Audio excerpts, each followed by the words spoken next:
비가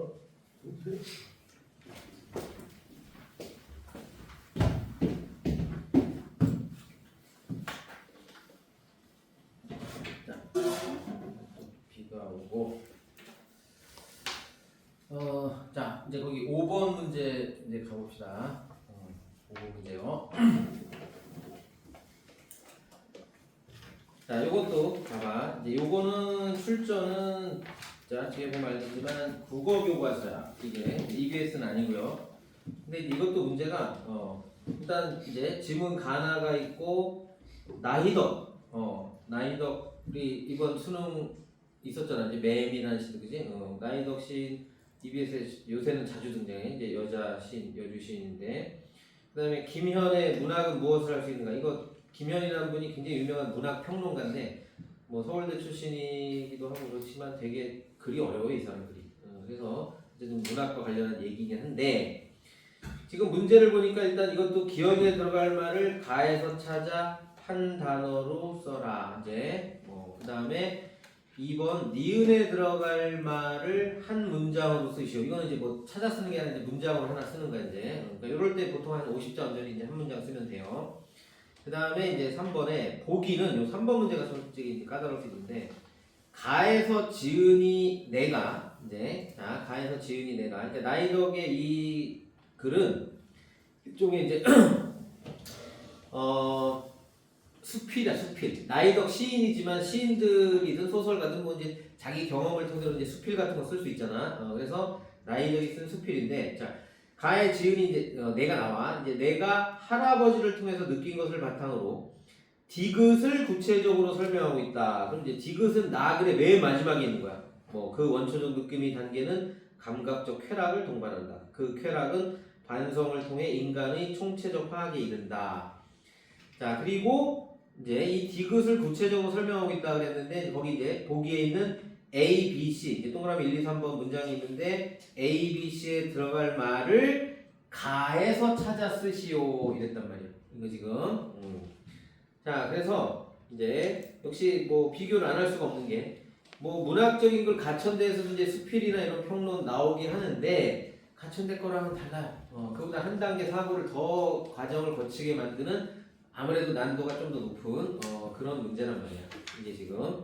그래서 분명히 이게 이제 별별이 있어. 그러면 이제 선생님이 어제 국민대가 이제 십수년 만에 그리고 이제 약술 논술을 처음으로 이제 실시해서 이게 뭐 합격선이 나와 있지 않아요. 작년이 거리가 없기 때문에. 그런데 충분히 이거 보세요. 7문제만 맞춰도 그지? 합격할 수 있을 것 같다는 이제 쌤이 예상했잖아 이제. 충분히 7문제만 맞춰서 합격할 것 같아. 이거 열문항 그대로 이제 더군다나 이제 뭐 문이과 이제 수학 국어가 다르지만 수학까지 포함해서 이제 이거를 10문제 다 맞춘다? 결코 쉬운 일이 아닌 것 같고 7문제만 맞춰도 충분히 합격권에 이제 들 거라고 봅니다. 이거 지금. 자 그래서 일단은 이제 글을 읽어봐야겠죠. 자 그래서 이제 가글을 한번 볼게요. 이제 가글을 보면 이제 바로 옆에는 우물이나 수도가 없다. 이제 여러분들은 문학적인 글은 항상 이제 머릿속으로 그려야 돼 이제 뭐 독서도 그렇지만 자 여러분들 뭐 실제 본 적이 있는지 모르겠지만 뭔가 이제 밭이 있어. 자 그리고 밭이라는 건 농사를 짓기 위한 땅이잖아 이제. 그러면 농사 짓기 위해서 반드시 필요한 게 이제 여러 가지 있겠지만 일단 물이 있어야 돼. 물이 있어야 돼. 그래서 밭 바로 옆에 우물이나 수도가 있어야 되는데 여기 없어요 지금. 이제 원래는 있어야 되는데 이 밭은 없어 지금. 자 그래서 우물이나 수도가 없어. 조금 걸어가야 그 마을 사람들에게 용수를 공급하는 수로가 있는데 호수나 관으로 연결하기에는 거리가 제법 된다. 그래서 이 밭은 거리도 있어. 이 수로랑. 그래서 또 그러기에는 작은 밭에 너무 수선스러워. 요런 조그만 밭에다가 뭐 수로에서 호수 연결해갖고 물 대기도 좀 그렇다 이거야 이제.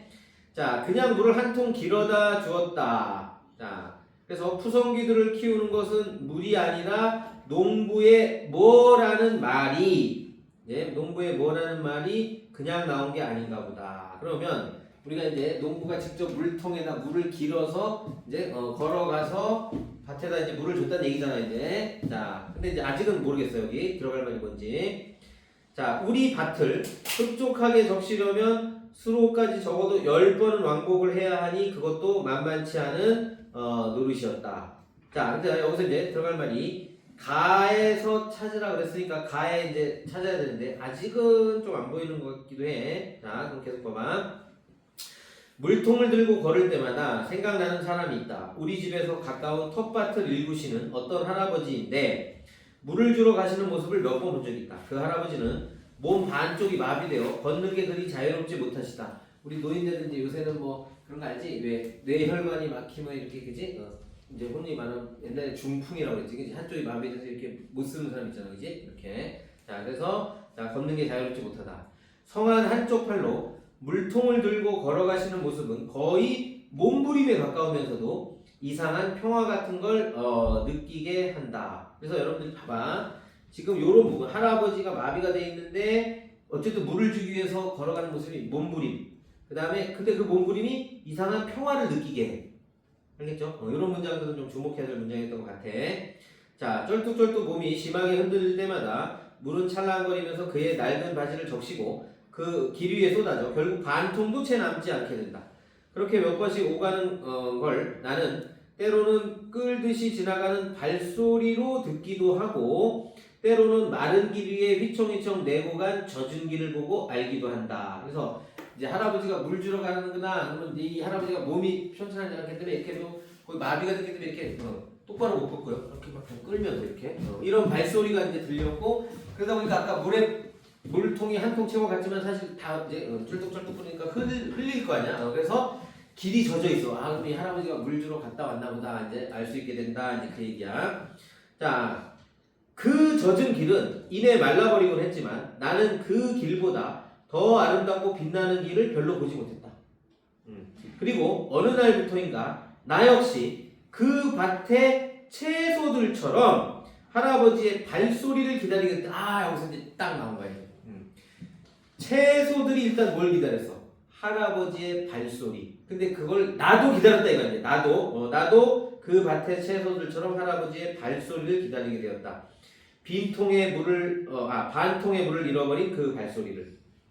자, 그다음 물통을 나르다가 문득 이런 생각이 들곤 한다. 내가 10번 오가야 할 것을 그 할아버지는 20번 오가야 할 것이지만 나는 아직 멀쩡하니까 그지? 한 통씩 10번 물 주면 되는데 할아버지는 반은 흘리잖아 이제. 그러니까 20번을 이제 오가야 할 것이지만 내가 이 채소들을 키우는 일도 그 할아버지와 크게 다르지 않은 어떤 안간힘 때문은 아닐까? 그러면 채소를 키우기 위해서 할아버지나 나나 안간힘을 쓰고 있다. 이제 그거 알겠지?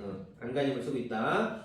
몸에 피가 돌지 않는 것처럼 문득문득 마음 한쪽이 굳어져 가는 걸 느끼면서 절뚝거리면서 그러면서도 남은 반통의 물을 살아있는 것들에게 쏟아붓고 싶은 마음, 그런 게 아니었을까. 그러니까 자, 내가 이 채소들을 키우는 일은 할아버지와 크게 다르지 않은 어떤 안간힘. 그러니까 나도 안간힘, 할아버지도 안간힘. 근데 할아버지의 그 안간힘은 뭐야? 이 반통의 물이라도 살아있는 것들에게 쏟아붓고 싶은 그런 마음이었다. 이제 그런 얘기란 말이야. 이게 지금. 자, 그러면 이제 보세요. 지금 네, 일단 1번 문제는 그렇게는 어렵지 않게 이제 지금 찾을 수 이제 자, 이제 5-1번에 기억에 들어갈 말. 자, 푸성귀들을 키우는 건 물이 아니라 농부에. 이제 여기 할아버지를 의미하는 거겠지. 농부의 뭐예요? 발소리. 그지? 발소리. 왜냐면 자, 거기 아까 분명히 나 역시 그 밭의 채소들처럼 할아버지의 발소리를 기다리게 됐다. 채소들이 그지? 자기가 살기 위해서 뭘 기다려? 물을 기다린 건데 사실은. 근데 사실은 물이 아니라 발소리를 기다린 것이다. 알겠지? 이거 발소리를 여기서 이제 찾았어야 되는 거야. 이제 발소리. 자, 그 다음에 이제 2번 문제 이제 니은에 들어갈 말을 쓰시오 그랬으니까 이건 이제 당연히 나그를 봐야 돼요. 이제 나그를. 자, 보세요. 남은 일생 내내 나에게 써먹지 못하는 문학은 해서 무엇하느냐 하는 질문을 던지신 어머니. 그러니까 엄마가 이제 이 사람에게 이 김현이라는 이 이제 사람에게 야, 너 그 문학 해봐야 돈도 못 벌고 막 이렇게 엄마가 이제 맨날 잔소리했다 뭐 그런 얘기야 이제 나는 당신께 자 어머니께 내 나름의 대답을 하지 않으면 안 되겠다. 확실히 문학은 이제 권력의 지름길이 아니며 그런 의미에서 문학은 써먹는 것이 아니다. 문학은 이제 써먹을 만큼 그렇게 힘이 있고 가치가 있지 않다는 얘기야. 그지? 그러나 역설적이게도 자 이제 니은이야. 자 역설이란 말 나오면서 니은이 이제 빈칸이 있어요. 자 그리고 문학을 함으로써 우리는 서유럽의 한 위대한 지성이 탄식했듯 배고픈 사람 하나 구하지 못하며 출세하지도 큰 돈을 벌지도 못한다. 문학을. 그래서 맞아. 이거 뭐 기면이 아니라 멀리 갈 것도 없어. 선생님 나도 이제 이런 얘기 들어봤어요. 이제. 옛날에 이제 나 대학교 때 오래 전이지만 이제 그냥 내가 원해서 그냥 간 거거든요. 국문과 간다고. 근데 우리 어머니가 맨날 그랬던 것 같아. 야 국문과? 밥 굶으러 가냐? 그래서 국문과의 그 별명 중에 굶문과라고 있어요. 굶문과. 밥 굶는다 이거 아니에요. 밥 굶는다. 자, 그래서 이제 다시 자 그런데 문학은 써보는 게 아니다라고 해놓고 역설적이게도 자 그다음에 니은 나와 있고 근데 이제 그다음 문장 다시 문학을 함으로써 배고픈 사람 하나 구하지 못하면 출세하지 큰 돈을 벌지 못했어. 자 그러나 이제 여기가 중요한 거야. 그것은 바로 그러한 점 때문에 인간을 억압하지 않는다. 자 가치가 있다는 얘기야. 그러한 점 때문에 인간을 억압하지 않아. 자 그러니까 만약에 이제 이게 이런 의미가 있네. 뒤에 이제 내용 봐야겠지만 한마디로 얘기해서 여러분들이 돈을 벌기 위한 학문이나 이런 걸 이제 하잖아요. 너도 나도. 그러면 우리가 돈을 벌기 위해서 사실은 이 세상의 모든 재화는 정해져 있어. 따지면 뭐야? 남의 걸 뺏어야 내 주머니에 들어오는 거야. 그치? 그러니까 그런 돈 버는 뭐 어떤 학문이나 그런 걸 했다면 그런 사람들끼리 경쟁을 서로 죽이기 싸우면 우리 치킨 게임이라고 하죠. 내가 살아야 남이 죽어야 내가 이기는 거야. 이제. 그러니까 그러면 인간을 억압하는 게 되지. 그러니까 근데 문학을 하면 그럴 리가 없다는 거야. 이게 뭐 돈이 되는 것도 아니기 때문에 문학 때문에 다른 사람을 속이고 뒤통수 치고 이러면서 저렇게 하진 않는다는 얘기야. 그럼 반대로 이제 문학이 아닌 것들은 돈이 되는 그런 학문은 인간을 억압할 수 있다는 얘기죠. 이게 지금 자 그래서 인간에게 유용한 것은 대체로 그것이 유용하다는 것 때문에 인간을 억압한다. 바로 나오잖아. 그 말이. 그래서 유용한 것이 결핍되었을 때 그 답답함을 생각하기 바란다. 억압된 욕망은 그것이 강력하게 억압되면 억압될수록 더욱 강하게 부정적으로 작용한다. 그러나 문학은 유용한 것이 아니기 때문에 인간을 억압하지 않는다. 억압하지 않는 문학은 억압하는 모든 것이 인간에게 부정적으로 작용하는 것을 보여준다. 인간은 문학을 통하여 억압하는 것과 억압당하는 것의 정체를 파악하고 그 부정적 힘을 인지한다. 그 부정적 힘의 인식은 인간으로 하여금 세계를 개조하지 않으면 안 된다는 당위성을 느끼게 한다.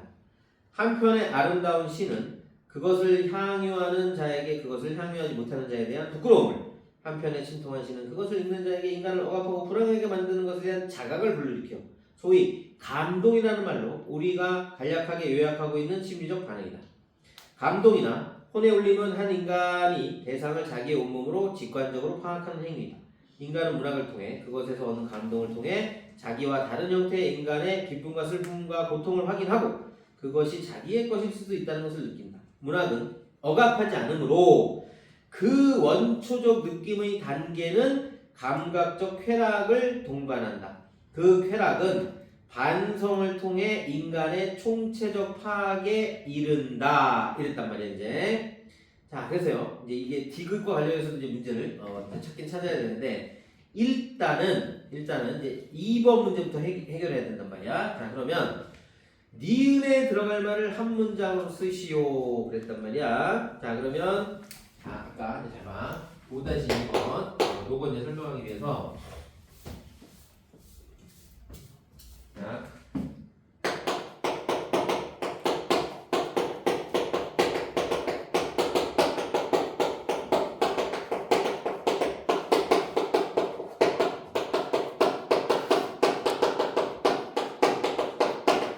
이러고 이제 니은이야. 그치? 이제 이러고 이제 여기 니은이 그래서 문학은 써먹는 것이 아니야. 그런데 역설적이게도, 그지? 역설적이게도 문학은 써먹는 것이 아니다 하고 역설적이게도 딱 나오고 그 다음에 이제 뒤에 문장이 문학을 함으로써 배고프고 큰 돈을 벌지도 못해. 그러나 그것은 바로 그러한 점 때문에 인간을 억압하지 않는다야. 알겠지? 자, 그러면 여기 봐봐. 이 글쓴이는요. 이 말했지. 문학을 써먹는 게 아니고 아까 뭐 배고파서 큰 돈을 벌지도 못한다 이런 얘기 했잖아. 이거는 이 글쓴이 생각이겠니? 그냥 다른 세상 사람들의 평가겠니? 세상 사람들의 평가겠지. 그럼 글쓴이는 잘 봐. 밖에 사람들은 문학을 써먹는 게 아니다. 못 써먹는 거다. 그래서 유용하지 않다. 돈도 못 번다. 이제 이런 얘기를 한 거야. 근데 이 글쓴이는 뭐 여기서 꼭 돈의 의미는 아니지만 써먹을 가치가 충분히 있다라고 생각하겠어? 아니면 세상 사람들과 같은 생각이겠어? 당연히 전자겠지. 문학은 충분히 가치가 있고 유용, 써먹다를 이제 한자로 유용하다 이거잖아. 이제 굉장히 유용하다. 다만 돈 벌기 위한 게 아니라 아까 마지막에 얘기했지만 어떤 문학을 통해서 어떤 쾌락을 느낄 수 있다는 얘기야. 그치? 만족감, 감각적 쾌락을 이제 느낄 수 있다. 이제 그 얘기거든요. 이게 지금. 그러면 문학은 써먹는 게 아니다. 그러나 역설적이게도 했으니까 역설이란 건 뭐예요? 사모 모순되게, 그지? 써먹는 것이 아니잖아, 이제. 그지? 자, 그래서 문학은, 자, 이것도 봐. 정답은, 여기 들어갈 정답은, 이제, 여기 정답은 이거야. 자, 문학은,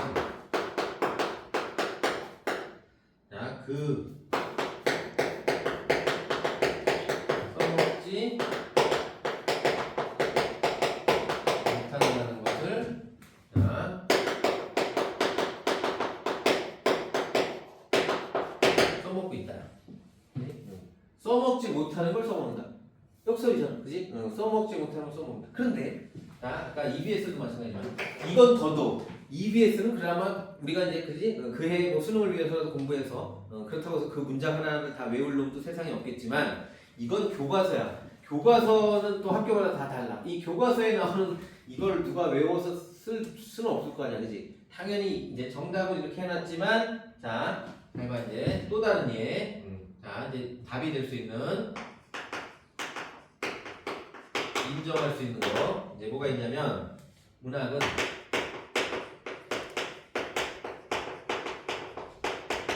자, 써먹는 것이 아닌 것을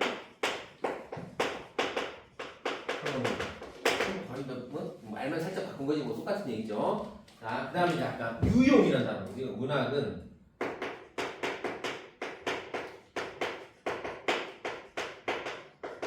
유용하지 않다는 것이 자, 유용하다. 이렇게 그지? 자, 그러면 자, 요런 류의 이제 문장이면 정답으로 인정이 된다 이거야 이제. 그지? 그래서 이렇게 할 수도 있지. 문학은 가치가 없다는 것이 오히려 가치가 있다. 뭐 이렇게 써도 됐을 것이고 이게 이제 학교에서는 요런 정도만 이제 그지? 정답 요 정도 문장 썼으면 정답으로 인정한다 하는데 마지막에 세 번째 줄에 쓴 건데 이건 선생님이 지금 만들어낸 건데 충분히 뭐 답이 되겠지, 그지? 뭐 여기서 유용하다 써먹는 이건 가치가 있다는 뜻이니까 가치가 없다는 것이 가치가 있다. 그지? 뭐 이렇게 쓸 수 있고 뭐 이거 말고도 또 뭐 쓰려면 쓸 수 있겠죠. 요런 이제 느낌의 문장을 써라. 이제 학교 요구 사항은 그거였던 거예요. 알겠지? 이거. 자, 그 다음에 이제 자 3번 문제 봐봐. 이제 가의 지은이 나가 나이덕이야. 이제 나이덕이 할아버지를 통해서 느낀 것을 바탕으로 디귿 거기 원추적 느낌의 단계는 감각적 쾌락을 동반한다. 그 쾌락은 반성을 통해 인간의 총체적 파악에 이른다. 요거를 이제 설명하는데요. A, B, C 들어가면 찾아라 그랬는데 이제 자 원추적 느낌의 단계 보세요. 이제 1번 원추적 느낌의 단계. 나는 할아버지가 몸 반쪽이 마비되어 성한 한쪽 팔로만 물통을 들고 걸어가시는 모습. 그지? 아까 거기 성한 한쪽 팔로 몸통을 들고 가시는 모습에서 뭐에 가깝다고 얘기했니 이건? 그냥 이건 답이 쉬워. 뭐예요? 몸부림, 그지? 몸부림에 가까우면서도 이상한 평화 같은 걸 느낀다 이랬잖아, 그지? 그러니까 자, 잘 봐. 일종의 몸부림이라고 느끼는데, 자 거기 이제 3번에 A에 들어갈 말은, 자 3번에 A에 들어갈 말은 몸부림이야. 이거는 그나마 그렇게 어렵지 않게 찾을 수 있을 거야. 거기 그대로 이제 보면 되니까. 한쪽이 마비되어 성한 한쪽 팔로만 물통을 들고 가라시는 모습을 일종의 거기 몸부림에 가까우면서도 평화를 느낀다. 그런데 감각적 쾌락을 동반. 거기 B에 들어갈 말. B에 들어갈 말. B에 들어갈 말. 뭘 느낀다 그래서 거기 평화를, 이상한 평화를 느낀다. 알겠지? 이거 이제 평화를 느낀다 이거였고요. 자, 그 다음에 이제 3번 반성을 통해 인간의 총체적을 파악한다. 즉 할아버지가 빈 통에 물을 주러 가시는 것과 내가 채소를 키우는 것은 같은 의미를 지닌다. 아까 선생님 설명했던 거 나오지? 나나 할아버지나 다 뭘 하고 있어 이게? 안간입니다. 그랬지 거기? 크게 다르지 않은 어떤 안간. 쩔뚝거리면서도 나무 빈통에 물을 살아있는 것들에게 쏟아붓고 싶은 마음이다. 그치? 알고 보면 어렵지 않아. 그러나 그치? 이걸 갖다가 굳이 디귿하고 연결시켜서 그 원초적 느낌의 단계는 감각적 쾌락을 동반한다. 그 쾌락은 반성을 통해 인간의 총체적 파악이 있는데 이렇게 디귿 좀 전혀 다른 글을 주면서 사실 이제 답은 위에 가글에서 찾아라. 알겠지? 근데 이럴 때 이제 여러분들이 이런 형식으로 나온다면 쫄 필요 없이 결국은 핵심은 어디야? 요 문장만 잘 듣는 돼. 보기의 문장. 그치? 이 보기의 문장과 관련해서 이 3번 문제 정답들은 다 뭐야? 이 가에 있는 요 단어들 있지? 보기에 이제 이 정답이 나오는 그 문장들. 알겠지? 이 정답이 나오는 그 문장들이 그대로 다 보기에 실려 있는 거잖아. 비슷하게 완전 똑같은 건 아니지만 그걸 가지고 요 정답이 되는 단어들 찾았으면 사실 그렇게 어려운 건 아니야. 이게 지금 알겠지? 요거 이렇게 해서 이제 제가 5번 문제도 이제 확인을 해봤고요. 자, 그 다음에 이제 6번 문제를 지금 시간 조금 줄 테니까 한번 풀어보세요. 6번 문제를 요것도 작년 수특이야. 수특 독서 인문예술 13 인문예술 제일 마지막 강에 있는 그 내용이거든. 근데 이제 그거 글 그대로 갔던 거야. 굉장히 길어. 독서 제목 길고 여기도 이분이 나오셨어요. 칸트, 그지? 칸트는 늘 나와. 그래서 요거 하나 이제 일단 해봐. 지금 거기 6번 문제 여기 소문학 3개 있어요.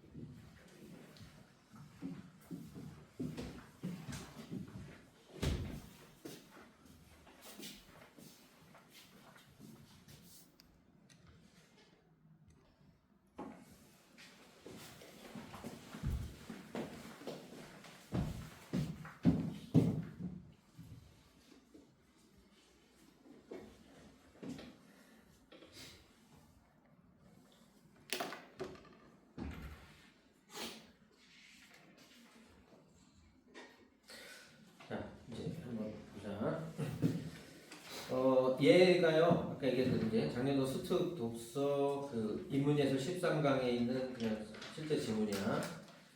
그리고 여기 소문학 3개가 있는데, 뭐, 어떻게 보면 쉬운 문학 한두 개 있고요. 살짝 좀 생각해하면서 조금 까다로울 수 있다, 이런 문학이 하나 정도 이렇게. 그래서 이제, 있단 말이야. 그래서 이제, 봐봐. 일단 거기 이제 지문에 있는 내용이 이제 미와 숭고에 대해서 설명해주고 비교하는 미와 숭고의 핵심어가 미와 숭고란 말이야. 1문단에서 당연히 판단이 되지 이제.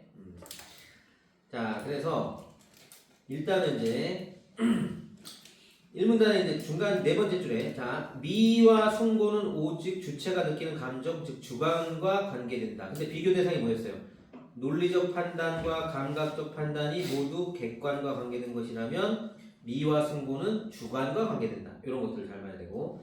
자, 그런데 칸트에 따르면 미와 숭고의 판단은 모두 특수한 대상에 대한 주관적 판단이지만 우리는 다른 모든 사람도 그 대상에 대해 자신과 같이 판단할 것이라고 생각한다. 즉 자신에게 아름답거나 숭고한 대상은 남에게도 그럴 것이라고 여긴다. 이런 거. 사람이 이제 그럴 수 있잖아. 그치? 뭐, 만약에 미술 작품 같은 거 보면서, 야, 이거 저 그림 끝내지 멋지지 않니? 사실은 나에게 멋지지만 남에게는 아닐 수도 있잖아. 근데 남들도 그렇게 생각할 거라고 생각하면서 그렇게 얘기하잖아, 이제. 자, 이러한 점에서 칸트는 미와 숭고의 판단이 모두 반성적 판단, 즉 특수한 것으로부터 보편적인 것을 발견하는 판단이라고 보았다. 이때 이제 특수한이라는 것은 여기 아까 뭐에 가까워? 주관에 가까워? 객관에 가까워? 특수하다는 거. 주관이지, 그지? 개별적이라는 얘기잖아, 이게 지금. 그런데 보편적인 것을 발견하는 이게 이제 객관. 남들도 그럴 것이다. 이렇게 생각한다. 그 얘기죠. 맞지? 이제 그렇게 이제 이해했으면 충분히 훌륭해요. 자, 그런데 이제 이 문단이지 이제. 자, 하지만 칸트는 다음과 같은 점에서 미와 숭고가 서로 구분된다. 1문단까지는 미와 숭고를 같이 묶어서 주관적인 것이다. 그지? 이제 그렇게 시작해서 이제 쭉 왔는데 이제 2문단부터는 미와 숭고를 결별을 시켜. 그지? 미와 숭고가 서로 구분된다. 자, 첫째, 그 다음에 이제 빈칸이야. 예를 들어서 멀리서 산을 바라볼 때 그 대상은 산이라는 감각적 형식으로 드러나며 이러한 형식에서 우리는 아름다움을 경험한다.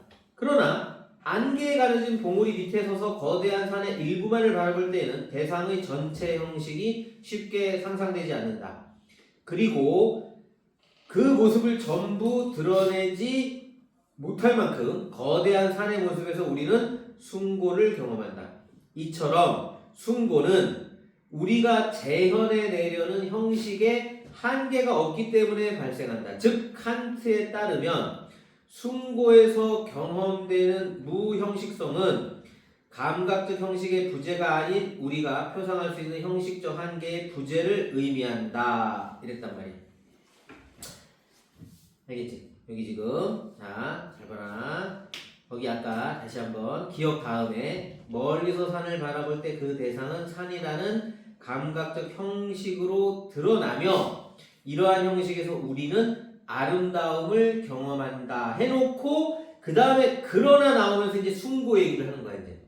그치? 그런데 이제 잘 봐. 여기서 지금 사실은 이제 미와 숭고를 비교하고 있는 거야. 그치? 자, 그런데 이제 그 기억의 바로 다음 문장 보시면요. 기억의 바로 다음 문장 보면은 산이라는 감각적 형식으로 드러나며 이러한 형식에서 우리는 아름다움이 한자로 하면 뭐예요? 미지 뭐야 미, 그지? 그래서 자 형식, 이러한 형식에서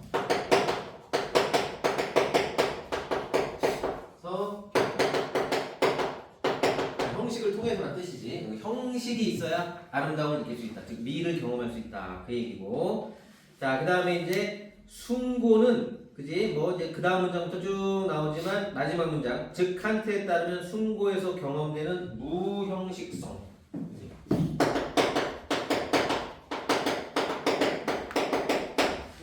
이 정도 끄집어낼 수 있지 얼마든지. 자, 그러면 기억에 들어가면 자 다음과 같은 점에서 미와 숭고가 구분된다. 그럼 이 내용 잘 정리해주면 되는 거야. 그치? 이제 이거를 이 내용 그냥 문장으로. 자, 그러면 뭐예요? 자, 이것도 이제 정답. 자, 지금 6번에 1번. 자, 이거 어차피 수특에 있는 그대로니까. 자, 미는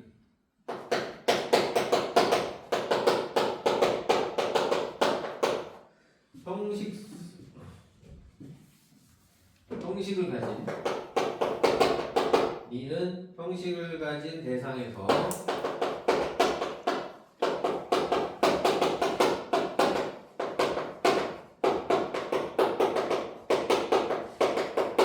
경험되는 반면 숭고는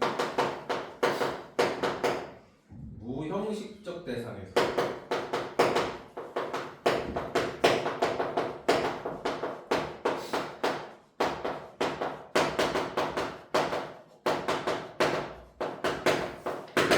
무형식적 대상에서 경험된다. 요게 이제 수특에 있는 그대로야. 이거 어차피 수특 지문이니까. 그래서 이게 답이에요. 그런데 마찬가지로 이걸 똑같이 외워서 쓸 놈이 전국에 뭐 수험생이 뭐 몇십만이 있어도 가능하지 않죠? 이거. 그러니까 이거는 비슷한 거지. 집어넣으면 되지. 자, 그러면 이제 이거잖아. 그지? 그리고 이거야. 이거만 들었는데 미는 형식이고 숭고는 무형식이다. 이걸 그냥 문장을 하나만 만들면 되는 거야. 알겠지? 자, 그래서 미는 형식을 가진 대상에서 경험된다. 숭고는 무형식적 대상에서 경험된다. 이렇게 이제 들어가면 되는데, 자, 이렇게 이제, 자, 미와 숭고의 경험은, 자,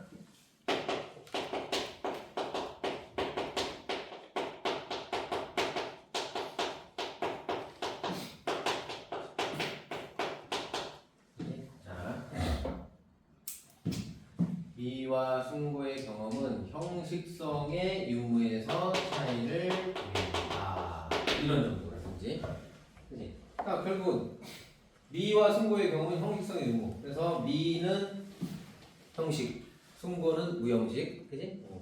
자, 뭐 이것도 아니 뭐 답이 될 수 있고 이 비슷한 거고 얼마나 쓸 수 있겠지? 이런 거. 그렇게만 들어가면 정답 인정. 이렇게 되어 있습니다. 그래서 뭐 이 정도는 그렇게 어렵지 않게 이제 찾을 수 있을 거였고, 그 다음에 이제 2번 문항이 이제 니은에 들어갈 말을 찾아라 그랬단 말인데, 니은에 들어갈 말을 역시 윗글에서. 자, 그러면 이제 보세요. 이제 거기 3문단 둘째. 자, 근데 미와 숭고는 그것이 불러일으키는 감정이 다르다. 칸트는 미가 직접적으로 즐거움을 준다면 숭고는 불쾌의 쾌. 말 그대로 반대말 불쾌인데 쾌라고 했어. 그러니까 불쾌하면서 또 쾌를 느낄 수 있다. 이런 얘기겠지. 그래서 쾌라는 감정을 유발한다. 우리는 어떤 거대한 대상과 대면했을 때 그것의 전체 모습을 재현해내기 위해 애쓰는 과정에서 지각 능력의 한계에 도달하는 불쾌한 경험. 요거 잘 봐야 돼. 어떠한 거대한 대상과 대면했을 때 그것의 전체 모습을 재현해내기 위해 애쓰는 과정에서 자신의 지각 능력의 한계, 이거에 도달하는 불쾌한 경험을 하게 된다 그랬어. 그리고 이러한 불쾌의 감정을 거쳐 결국 숭고라는 쾌의 감정을 만나게 돼요. 이런 불쾌의 감정을 거쳐서 숭고라는 쾌의 감정을 만나게 되는데, 즉 하나로 파악해낼 수 없는 거대한 대상에 대한 압도적인 경험은 1차적으로 그 대상에 대한 반발을 유발하지만 이러한 반발을 매개로 오히려 대상에 대한 이끌림을 경험한다. 이러한 점에서 칸트는 숭고에서는 미에서 발생하는 고요한 관조라는 마음의 상태와는 다른, 그럼 이제 자, 미에서는 아까 이제 미에서는 여기 뭐라고 그랬냐면 이제 지금 고요한 관조. 근데 그것과는 다른, 그지? 그것과는 다른. 자, 고요한 관조와는 다른 마음의 상태와는 다른 마음의 운동. 즉 뭐가 맞습니다. 즉 뭐가 맞습니다. 우리가 이제 니은이나 마음의 운동. 자, 뭐가 발생한다 이랬단 말이야. 자, 그런데 이제 여기서 이제 들어갈 말을 나에서 이제 이걸 전체에서 이제 찾으라고 써. 자, 그런데 셋째는 칸트는 한목적성이 미와 숭고 사이의 가장 중요한 차이라고 본다. 그래서 한목적성이 뭐다 어쩌고저쩌고 얘기를 했어 이제. 자, 근데 여기서 이제 쭉 읽어봐 이제. 자, 시간상 그 다음 문단 보세요. 하지만 칸트는 숭고가 형식적 반목적성을 갖기 때문에 오히려 이성적 한목적성을 갖게 된다고 보았다. 우리는 거대한 대상을 하나의 감각적 표상으로 재현하는 것에 실패하면서 불가능한 재현을 추동이라는 걸 움직인다고 하는 얘기야. 불가능한 것을 추동하고 있는 것이 바로 이성의 힘이라는 것을 깨닫게 된다. 숭고한 대상에서 무형식성이 표상되는 까닭은 전체에 대한 재현을 요구하는 이성의 총체성의 요구 때문이다. 따라서 칸트는 우리가 숭고를 판단할 때 대상 자체가 아니라 대상에 의해 유발된 우리 자신의 숭고함을 판단하는 것이라고 보았다. 숭고의 체험을 통한 감동이나 존경, 장엄함의 감정은 대상을 매개로 우리 안에 있는 이성에 대해 느끼는 감정이라고 본 것이다. 자, 그래서 이제 잘 봐. 여기 숭고의 체험을 통해서 감동, 존경, 장엄함의 감정은 우리 안에 있는 이성에 대해 느끼는 감정이다. 이렇게 얘기했어요. 알겠지? 그러면 아까 거기 했다 동그라미 치고 감동, 존경, 장엄함. 감동, 존경, 장엄함. 아까 미에서의 느낌은 고요한 관조라면 이것과는 다른 숭고를 통해서는 마음의 운동. 근데 지금 여기 있다 보니까 숭고의 체험을 통해서 감동, 존경, 장엄함 이런 이제 세 개를 나열했잖아 이제. 그러면 잘 봐. 이게 마음의 운동이라고 했어. 그럼 마음의 운동, 감동, 존경, 장엄함 중에 가장 근접한 거 뭐겠니? 감동이지, 그지? 마음이 이게 감동이라는 게 느낌이 움직인다 이런 뜻이야. 감동, 느낌이 그지? 그러니까 마음이 움직인다는 뜻이 아니야. 쉽게 어떻게 하면 마음이 움직인다. 그래서 여기 이제 2번에 끝까지 2번에 들어갈 말은 감동이다. 그거 찾아야 돼. 알겠지? 요거. 자, 그 다음에 이제 지금 또 벌써 시간이 이렇게 됐어. 그래서 또 수학 수업도 듣는 사람도 있잖아요. 이제. 그래서 거기 이제 3번부터는 그냥 어차피 이제 이어서 계속 할 거니까 다음 시간에 이제 내일 할 건데요. 이제 잘 봐. 이제 지금 보니까 기출문제 보시다시피 생각보다 그렇게 만만치 않아 지금.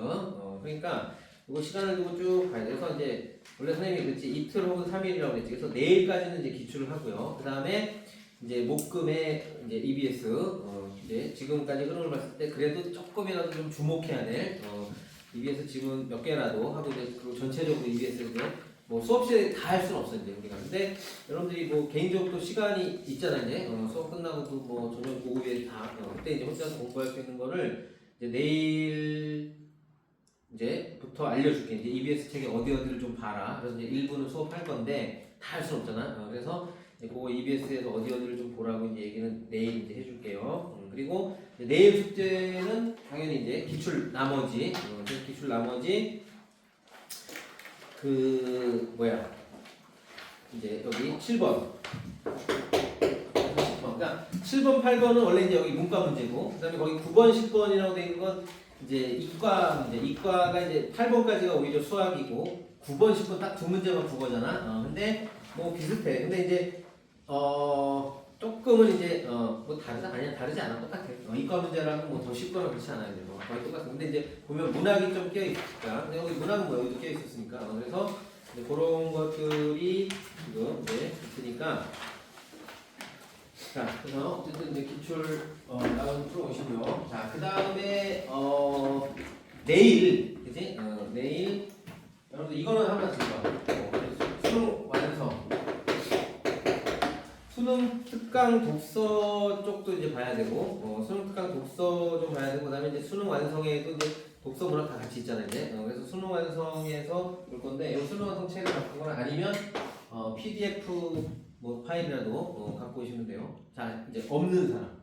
지금 혹시 수능 특강, 수능 완성 다 있지? 어떻게든 갖고 올 수 있지? 내일 확인하고 이제 없으면 정말 좀 복사해 줄 건데, 그냥 자기 책 갖고 오는 게 좋겠지? 그래서 네, 내일 다 7번, 10번까지 기출 나머지 숙제로 풀어오고 수능 완성 책 지침. 알겠죠? 그래서 네, 기출 정리 마지막 해보도록 합시다.